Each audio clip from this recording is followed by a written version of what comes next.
안녕하세요. 이번 시간에는 민사집행법의 배당 절차와 청구이의의 소에 대해 살펴보겠습니다. 앞선 시간에는 전부 명령의 효력과 한계에 대해 공부했죠.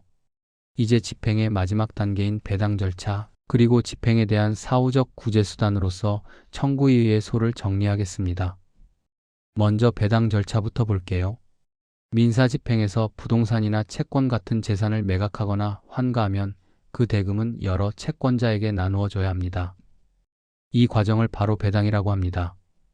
민사집행법 제247조 이하에서 규정하고 있습니다. 배당은 크게 두 가지로 나눌 수 있습니다. 배당 요구의 종기를 정하고 그 안에 들어온 채권자들끼리 나눠주는 경우가 있고, 또 하나는 당연 배당 채권자, 즉 등기된 저당권자처럼 배당 요구를 하지 않아도 배당을 받을 수 있는 경우입니다. 배당 절차의 흐름을 간단히 정리하면 이렇습니다. 먼저 집행법원이 배당 요구의 종기를 공고합니다. 그 후 종기까지 배당 요구를 한 채권자들과 당연 배당 채권자들을 모아 배당기일을 지정하죠. 배당기일에는 배당표가 작성되고 각 채권자에게 배당액이 정해집니다. 여기서 중요한 건 배당표의 확정입니다. 배당표는 작성된 후 이의가 없으면 확정되고, 확정되면 그 내용대로 배당이 실행됩니다. 하지만 이의가 제기되면 단순히 돈을 나눠줄 수는 없겠죠. 그래서 배당이의의 소가 제기되어 그 배당의 적법성이나 순위를 다투게 됩니다.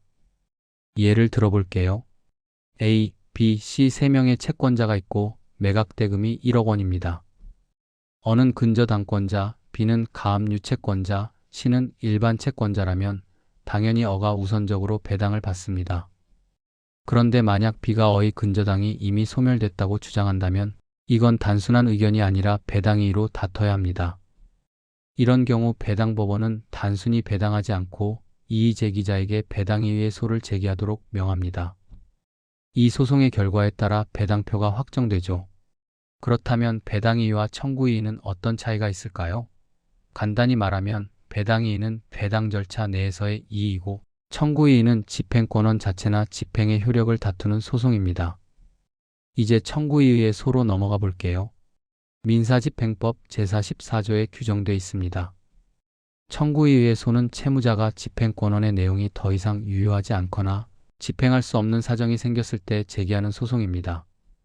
예를 들어 채무자가 판결 확정 후에 채무를 모두 변제했는데도 채권자가 계속 집행을 하려 한다면 채무자는 청구이의의 소를 제기할 수 있습니다. 또 다른 예로는 판결 이후에 채무가 소멸시효로 소멸했거나 상계로 인해 더 이상 존재하지 않는 경우가 있습니다. 이런 경우에도 청구이의의 소가 가능합니다.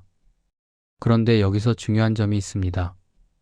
청구이의의 소에서 주장할 수 있는 사유는 판결의 변론 종결 이후에 생긴 사유에 한정된다는 겁니다.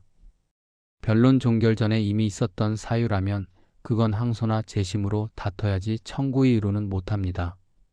대법원은 이를 매우 엄격하게 해석하고 있습니다.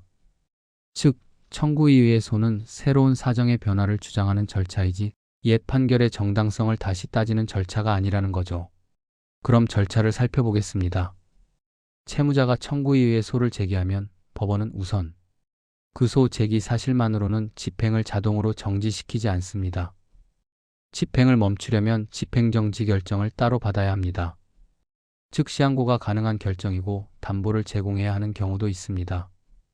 그리고 청구이의의 소가 인용되면 이미 진행 중이던 강제 집행은 효력을 잃습니다. 하지만 만약 이미 완결된 집행이라면 소급해서 취소되지는 않습니다. 이 부분은 대법원 2009-5827 판결에서 명확히 인정된 부분입니다. 사례로 볼게요. 채무자 B가 채권자 A에게 1억 원을 지급하라는 확정 판결을 받았습니다. 그런데 판결 이후 B가 A에게 전액을 변제했음에도 불구하고 A가 강제 집행을 신청했습니다. 이때 B는 청구이의의 소를 제기하면서 동시에 집행정지를 신청해야 합니다.